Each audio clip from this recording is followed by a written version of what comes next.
Welcome to the Books on Air podcast.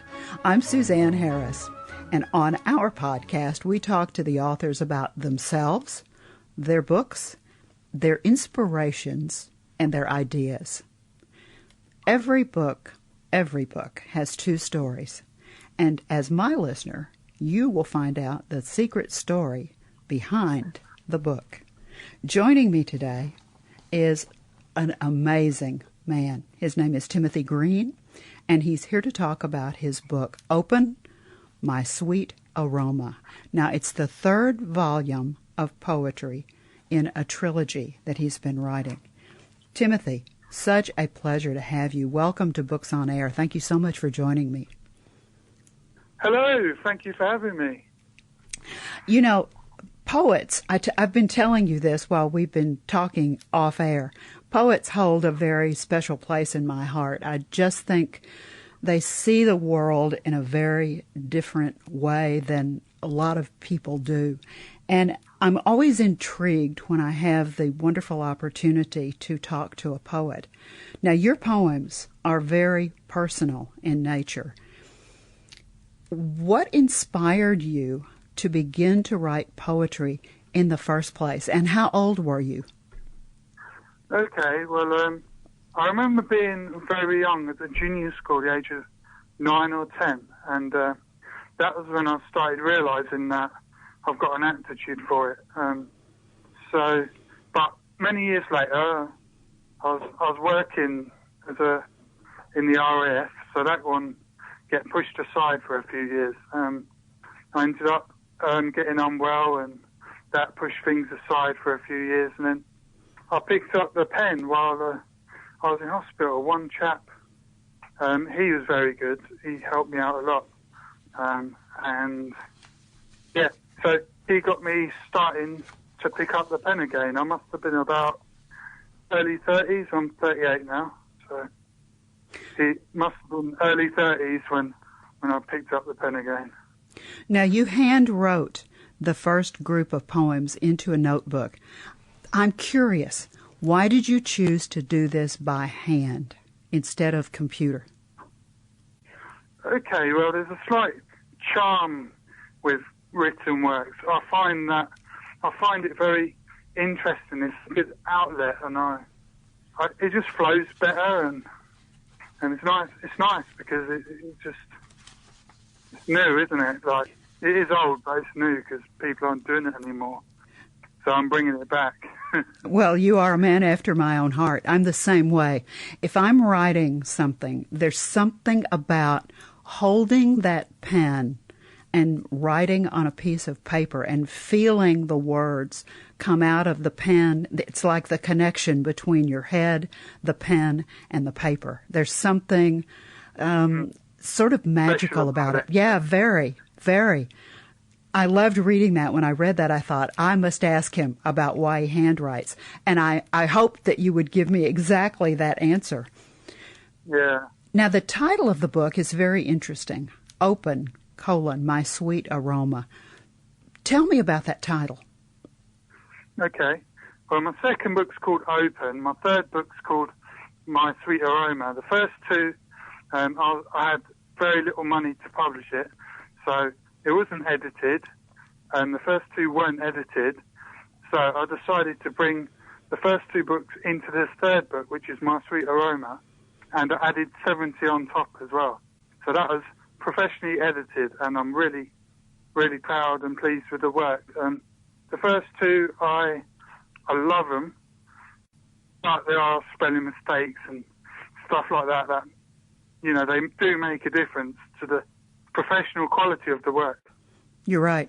It does. Yeah. And I'm also curious about the cover of the book. I thought the cover was so intriguing. It shows an old-fashioned typewriter, with just the word open. Is there significance to that image?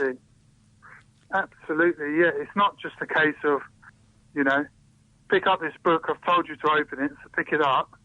No, it's just a case of being open with people and being open with your beliefs and being open to God as well.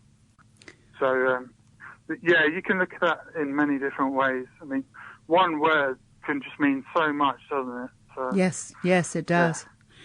Now, you classified your poems, as we talked earlier, contemporary Christian. Do you find yourself inspired by God? Is that where your work comes from? Absolutely, yeah. Me and Lena, my missus, we talk about this, and we agree that it's not my work. I hold the pen, but the Holy Spirit does the rest. So, so most of it's there, and if there are any flaws in it, it's me not totally listening, but I listen very intently to the words that come out onto the paper, sentence to sentence, line to line. I don't know what's coming out next. Whether it's like I can write a line and then I'm thinking, what next? And you write another line and it just goes into it, really. So I haven't got an idea of what I want to write in a poem. It just flows. So it's not any real effort on my part. It's just all I do is write down what was said to me, really. So, yeah. It's an amazing creative process, isn't it? Oh, it's wonderful. It's a job. I don't call it a job. I don't call it a career because it's just something so much more than that. And if I was to do it for money, I wouldn't make it because there's so much competition and everything. But I write for the pleasure of it, and I write because it's what God wants. He wants to show the world that Christians aren't stuffy and, they don't just go to church and sing happy Christian songs. There's a lot more to it. And there's a lot of artists out there that express themselves in that way, but not totally obvious, so people don't get put off by it. Have you ever put any of your poems to music? Oh, me and Jesus, yeah, we talk. We do talk. We do talk. When I write, I'll read it back again, and I think, yeah, this is special. And then, a lot of it's like the inner thoughts that come in. I mean, it's not. I mean, I've spoke to God and everything, but it's not like a big voice in my ear. It's just a little silent part in the back of the head that says, write this or read this or whatever. So it keeps me on my toes, that's for sure. I love doing it, though. It's a brilliant job. One of the things that I really loved when I was doing my research about you was that you and your partner, your missus, read your poems to each other back and forth aloud. I loved that idea. Does it sound different to you when you hear her read it? Yeah. When I read it, I get more of an idea of what the poem's about. But when I listen to it, it's a pleasure because you don't have to push so much. So we enjoy doing both. We switch between each other doing it. Normally we read together before we go to bed at night, and it really just settles us down as well, which is nice. I just really liked that. I'm a loud reader myself. My husband and I don't read poetry, I confess, but we sit there with the old-fashioned newspaper, only it's in electronic form now, and we will read stories and share stories with each other. And you're right. There's something about that listening and sharing that makes whatever it is you're reading different, because you hear it from a different perspective, and so it sounds slightly different than it did in your head. Right.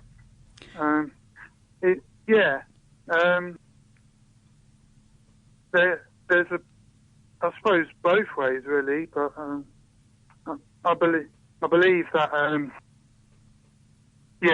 you're right, because you do get other ideas of what it's like when you're listening, but you do get other ideas when you're reading.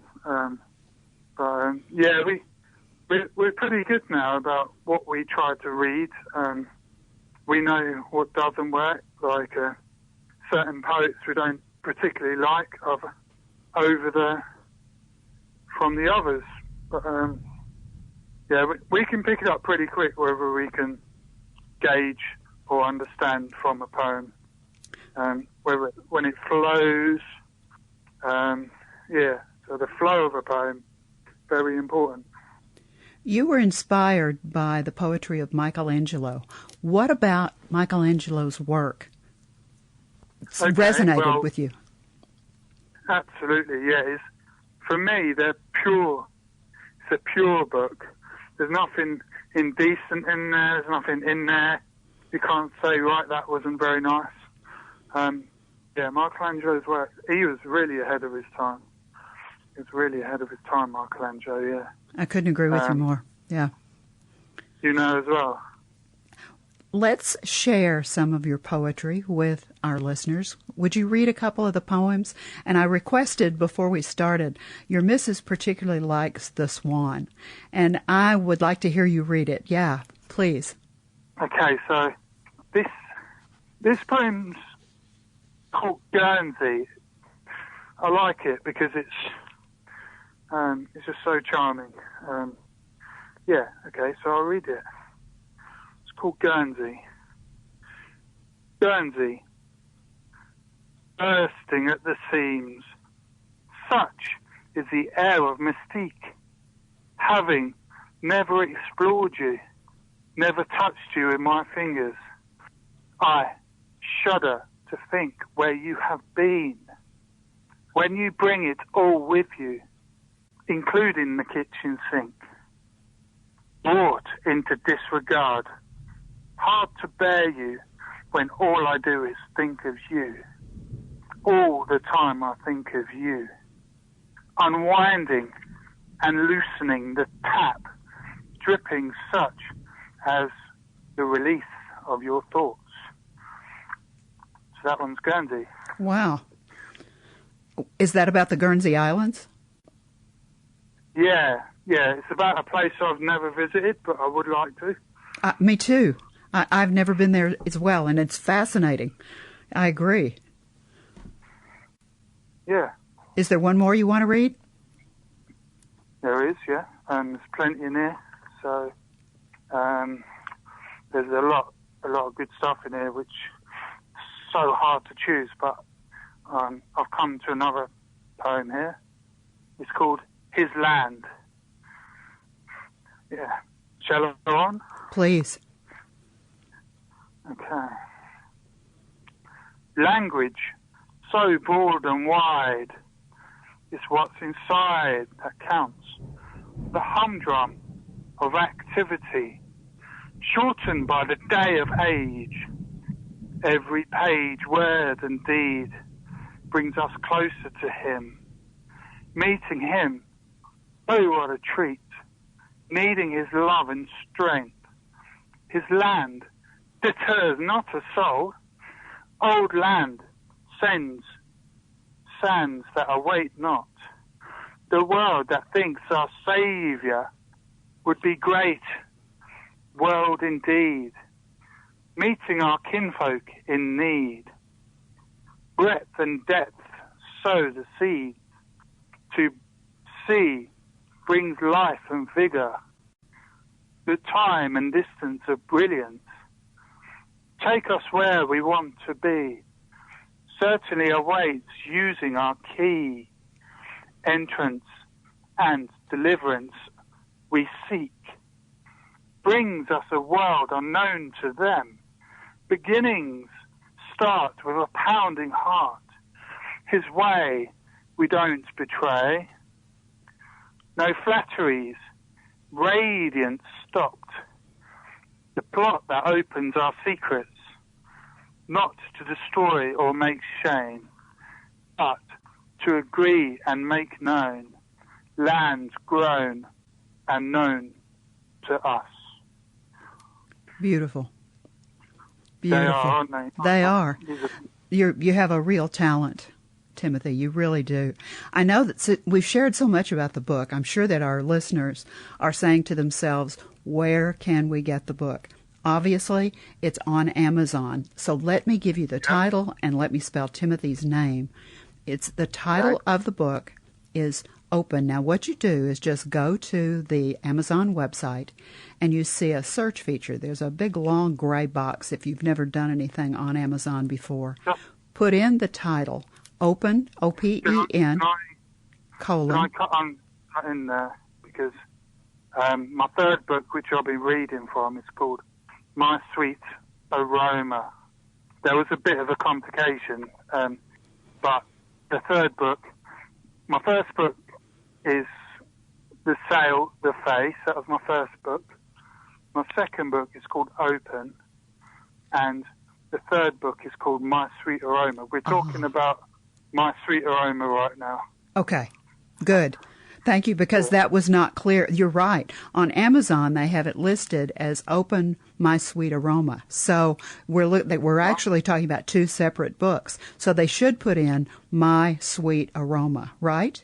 Correct. Yes, that's correct. By Timothy, Timothy,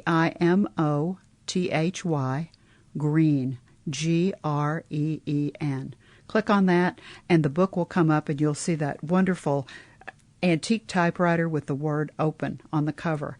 And up in the upper right-hand corner of that representation of the cover, you'll see the words Look Inside. If you'll put your cursor on those two words and just click on them, the book will electronically open, and you'll see, first of all, a listing of all the poems. Timothy, how many poems are in My Sweet Aroma? It's a huge number. How many? There are, well, there's 191 pages in the book. I'm not sure how many poems there are, but 191 pages. Wow. The table of contents is just, I was reading all the titles and I thought, wow, because there's so much in the book. You can get it. Jump in? Go ahead, sure. Okay, so this is a recent, I've won the Firebird Book Award winner. So it's the Firebird Awards I've won. Congratulations. Yeah, thank you. That's wonderful. That's wonderful. Well, now they can... I got an honorary. It was an honorary award. Hey, an award's an award for your work. That's wonderful. Congratulations. Now, they can buy the book right there on Amazon, but you and I both know that people don't always want to buy from Amazon, whether it's U.S. Amazon or whether it's Europe Amazon. Where else can they find your book? I know that you have a website, so let's give them that website address. Okay, sure, yeah. It's www.timothygreen.com. So it's all lowercase. And no spaces. Also, not just, it's all lowercase. Timothy Green, timsir.com. Now, can they find it on the Author House website as well? Yeah, that's right. The Author House website, yes. Those are my publishers. Now, let's talk about your website just for a moment. When our listeners go check it out, what will they find? They'll find books. They'll find all the books there, right? Correct, yeah. There are 6 books on that site. And can they purchase books straight from the website? Yes. Excellent. Yeah. You know, poetry is powerful. Everybody that writes anything is very much invested in their work. I think poetry is particularly because it's so creative and it comes from a different place than I think perhaps fiction or for sure nonfiction. When our listeners become readers and they pick up a copy of My Sweet Aroma and they sit down, they will not read this book cover to cover like they would a romance novel. They'll sit down and they'll start to read the poems, and they may read 1, they may read 2 or 3, but they'll have to stop and think because it's poetry and it requires thinking about it. And this is Christian poetry. And so thinking about what you're saying, what it means to them, because poetry is also very individual, I think is very important. So they'll read the poems and they'll put the book away. Then they'll pick it back up and they'll read more. But eventually, they will come to that very last page and they'll read that very last poem, and then they'll close the back cover, and whether electronically or physically.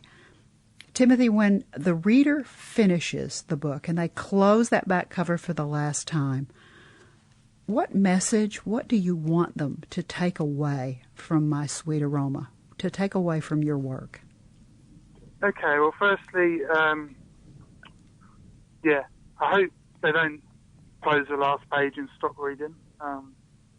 It's something that can be enjoyed through the generations, I think. These poems, you can get so much out of them. So I don't think it's not a read through. You know, it's not like finally I know what it means, because we've already discussed that. But I believe that there are some that people might deem are the stronger ones, but earlier when I was reading those poems, I read them in random because I know that they're all good. So I read those randomly. I can see families having family discussions about the themes and about the poems. I can see families even reading perhaps the poetry, if not at the dinner table, perhaps as a bedtime activity with a kid, maybe a teenage kid. Maybe you have an older sibling that reads poetry to a younger. The younger may not understand it, but I think starting children listening to poetry at a young age is important. And hearing poetry, and especially Christian poetry, talking about it, talking about the themes, talking about what it means to each individual person. Because I agree with you. I think that everyone can take something very different away from each poem. And sometimes when you're talking to someone about it, they've heard something in the poem that you missed. And all of a sudden you have sort of an epiphany and you think, how did I not hear that? Would you agree? Absolutely. You have done your research, haven't you? Thank you.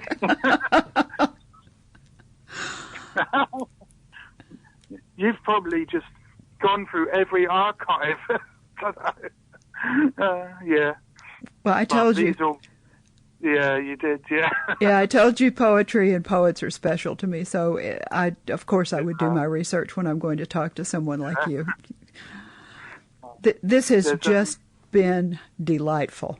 It's been such an absolute pleasure to meet you and to talk to you about your work and to hear how that work is created. I always think that creative process is a wonderful, unimaginable thing sometimes. So thank you for being my guest today on Books on Air. It's just been a pleasure. It has been. Thank you for having me. Remember, you can find My Sweet Aroma, AROMA, by Timothy Green on Amazon, on his website, and on Author House website. You've been listening to the Books on Air podcast, brought to you on webtalkradio.net. You can also hear this podcast on Spotify, iHeartRadio, Stitcher, and Apple Podcasts. I'm Suzanne Harris. Please join me for the next Books on Air podcast, because you never, ever know who's going to be here. And you really never know what we're going to talk about. Thank you so very much for listening.